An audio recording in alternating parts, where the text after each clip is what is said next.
dan tractus descendens.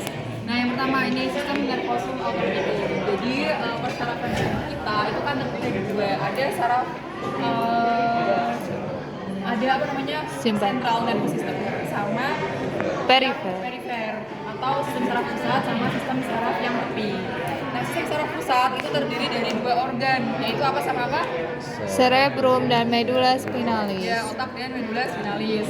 Nah, dari otak ini dia kan akan membawa rangsangan ke medulla spinalis, yang dimana dua ini merupakan central nervous system. Nah, dari si central nervous system ini dia akan membawa rangsangan ke sistem saraf perifer, ya, yang sistem saraf-saraf yang inervasi kayak di tangan kita, di kaki kita dan sebagainya.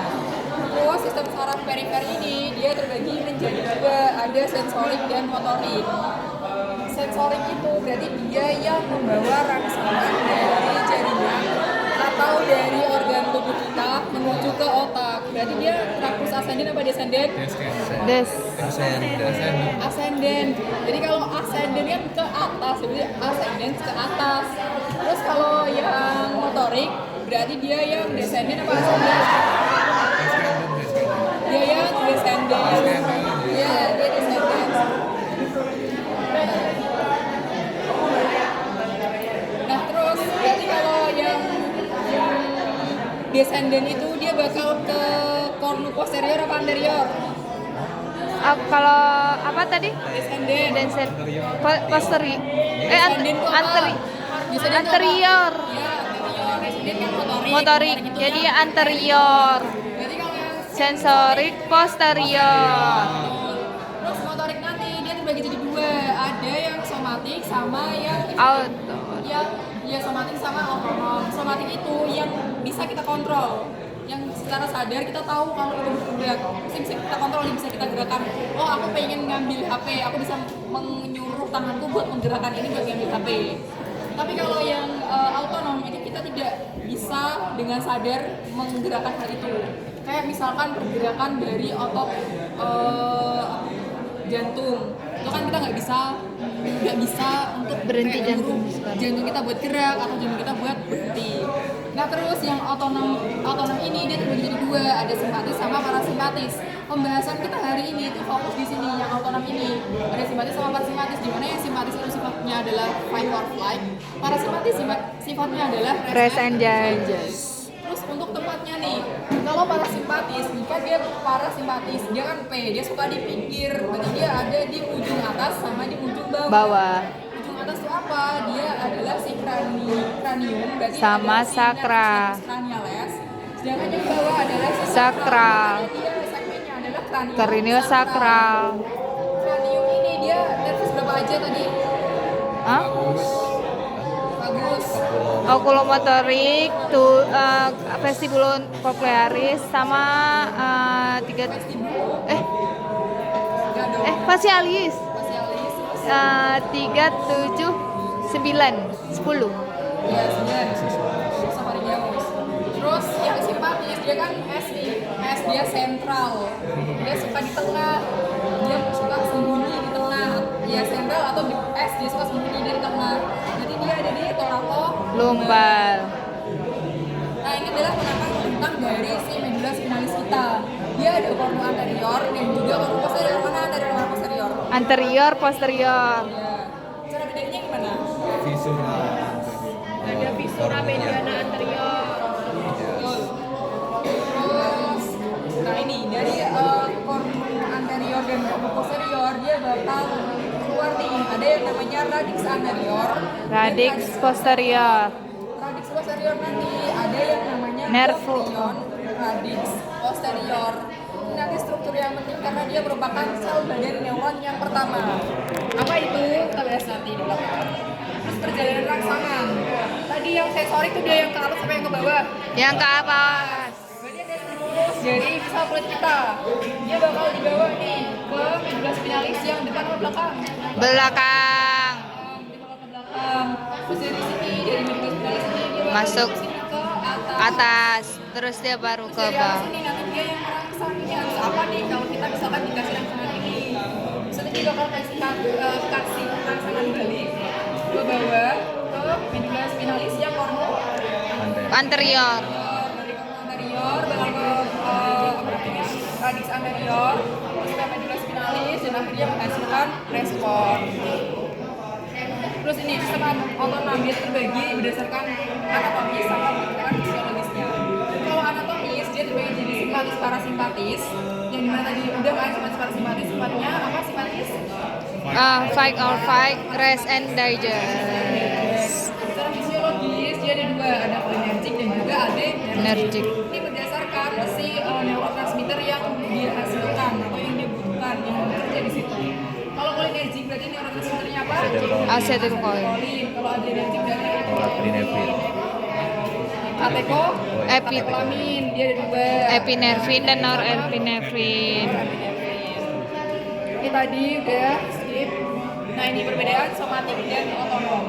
Kalau yang somatik dia itu hanya ada satu jalur aja, jadi dia tidak ada preganglion dan juga tidak ada postganglion. Dia nggak ada ganglionnya, dia langsung aja kalau yang somatik. Jadi dari si medulla spinalis langsung ke organ yang menjadi targetnya. Sedangkan kalau yang daya somatik, kalau yang otonom dia itu ada ganglionnya. Jadi nanti dia ada preganglion dan postganglion. Preganglion itu sebelum ganglionnya, postganglion itu Sesudah. Nah nanti dia terbagi jadi dua, simpatis dan parasimpatis, yang dimana dia memiliki perbedaan. Ini sering keluar, jadi kalian silahkan dipahami dengan baik-baik. Kalau yang simpatis dia itu preganglionnya kan simpatis nih. Cara ngapalnya simpatis dia short, jadi dia pendek.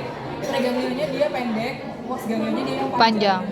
Jangan kalau untuk yang parasimpatis itu kebalikannya, dia panjang dulu baru pendek, karena parasimpatis kan panjang, panjang dulu baru pendek. Terus untuk neurotransmitter yang bekerja, kalau yang simpatis dia tuh ada dua, ada acetylcholine dan juga Good. si Epinefrin, norepinefrin. epinefrin dan norepinefrin. Terus kalau yang parasimpatis dia cuma satu, jadi preganglion dan postganglionnya itu sama, si acetylcholine. Terus ini tadi perbedaan somatik dan otonom udah kan? Udah. Terus ini perbedaan simpatis dan parasimpatis. Udah, semua kita sebut aja. Terus ini simpatis, dia kan fight or flight. Analoginya adalah seperti dikejar hantu di malam hari. Dikejar hantu kan pasti kita takut, jadi kita deg-degan. Kalau deg-degan kok apa yang terjadi? Heart rate meningkat kan. Ya. Terus napas terengah, berarti yang terjadi apa? Bronkodilatasi. Bronkusnya mengalami dilatasi supaya apa? Supaya kita bisa memasukkan nafas lebih banyak, udara lebih banyak. Terus dia kan di malam hari kan gelap-gelapan, berarti kita kan butuh memasukkan cahaya lebih banyak ke mata kita. Berarti si bronkusnya akan dilatasi atau dia akan apa? Konstruksi?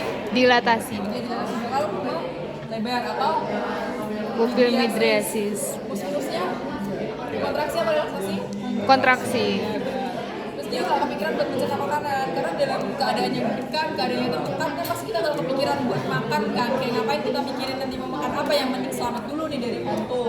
Makanya dia bakal relaksasi khusus, dan nanti kita nggak akan kepikiran buat pipis juga. Terus butuh energi yang banyak, karena kan kita lari, kita butuh energi banyak, makanya nanti akan terjadi peningkatan apa? Glukogenolisis dan lipolisis.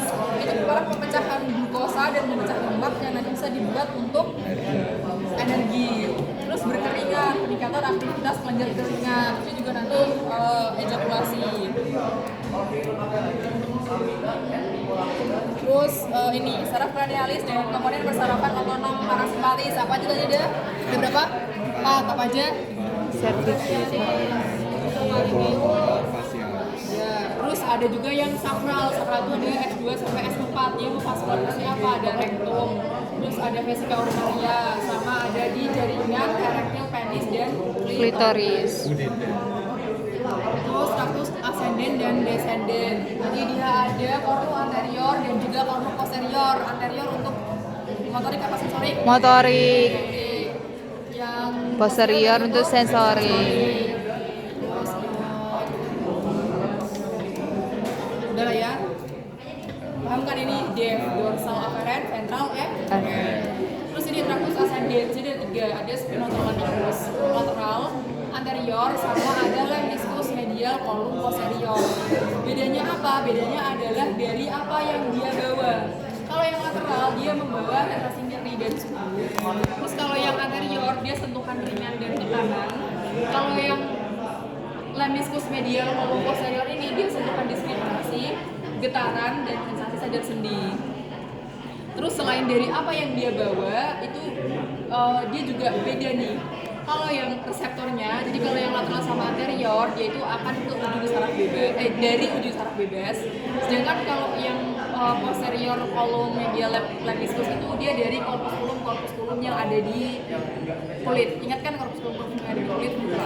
Terus sel badan neuronnya ini nanti ada ganglion radius posterior yang tadi aku omongin. Jadi dia itu dari reseptornya ini dia bakal dibawa dulu nih ke SBN1 yang dimana dia di ganglion radius posterior nih yang di sini nih.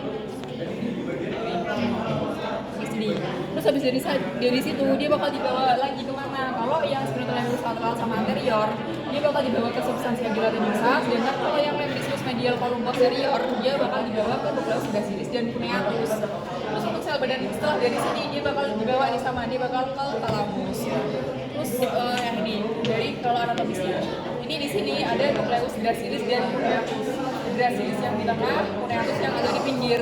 Bedanya apa? Kalau gracilis dia itu yang akan membawa dari ekstremitas bagian bawah. Cuneatus itu yang atas. Secara kebaliknya C sama G kan lebih duluan C. Ini berarti C yang di atas, G yang di bawah.